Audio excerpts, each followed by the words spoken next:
चिराग पासवान अगर खड़ा कर रहे हैं तो गलत है। हम लोग आरक्षण के विरोधी नहीं हैं। हम लोग ये चाहते हैं कि जो तालाब की मछलियाँ अन्य मछलियों को खा करके अपना मोटा जाती है और बाकी मछलियाँ समाप्त हो जाती है। जो हमारे समाज के लोग हैं वही सब कुछ हड़प के रखे हुए हैं। 76 साल में यही स्थिति आ गई है, तो क्या यही चाहते हैं, यही न्याय है?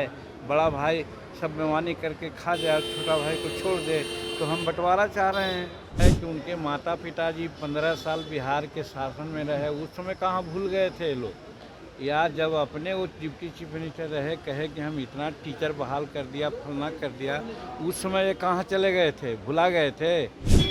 रुको सर, आरक्षण को लेकर आरक्षण को लेकर तेजस्वी यादव ने आज धरना किया है, जिसमें कहा है कि जितने भी बड़े समाजवादी के नेता हैं उन्होंने हमेशा जातीय जनगणना की बात की है, लेकिन अगर एनडीए वाले लोग इतने हिमायती हैं तो 9वीं अनुसूची में इसको क्यों नहीं दाखिल करते हैं? हमारा प्रश्न है कि उनके माता पिताजी 15 साल बिहार के शासन में रहे, उस समय कहाँ भूल गए थे लोग?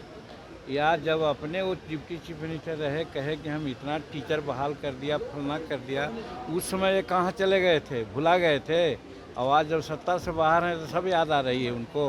चलिए, चिराग ने इस्तीफा दे दिया है सर, ने इस्तीफा दे दिया है, जिसपे तेजस्वी यादव हर कोई एमएलए एमपी बनना चाहता है, इसीलिए हो सके वो भी दूसरा रास्ता तलाश कर रहे हैं। अब इसके बारे में हमको पता नहीं है, अपना उनका व्यक्तिगत मामला है और हम जानते हैं कि केसी त्यागी अच्छे आदमी हैं। अगर उन्होंने कुछ किया है तो इसके बारे में पता चलाएंगे, बात करेंगे, या हमारा नेतृत्व भी उनसे बात कर सकेंगे।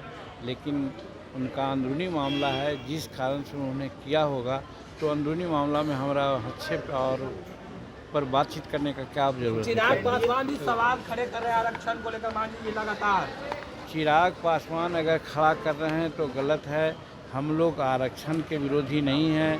हम लोग ये चाहते हैं कि जो तालाब की मछलियाँ अन्य मछलियों को खा करके अपना मोटा जाती है और बाकी मछलियाँ समाप्त हो जाती है, उसी प्रकार से 18 जाति बिहार में है, उसका कोई कहीं अता पता नहीं है। नौकरी में, रिप्रेजेंटेशन में, एमएलए में, एमपी में, और 4 जो हमारे समाज के लोग हैं वही सब कुछ हड़प के रखे हुए हैं। 76 साल में यही स्थिति आ गई है, तो क्या यही चाहते हैं, यही न्याय है? बड़ा भाई सब बेईमानी करके खा जाए, छोटा भाई को छोड़ दे, तो हम बंटवारा चाह रहे हैं कि भाई बड़ा भाई है, तुम हमारा गोटिया बनो, तुम हमको हमारा सारा हिस्सा खा रहे हो, तुम छोड़ दो, हम भी आगे कुछ करेंगे। हम 18 आदमी हैं, 18 भाई हैं, अपना बाँट चोट के खाएंगे। अब आपने ज्वाइन किए हैं जेडीयू से, राष्ट्रीय जनता दल का परिवार है। एक सवाल है, पनोरमा ग्रुप, जो सोचता है वो करता है।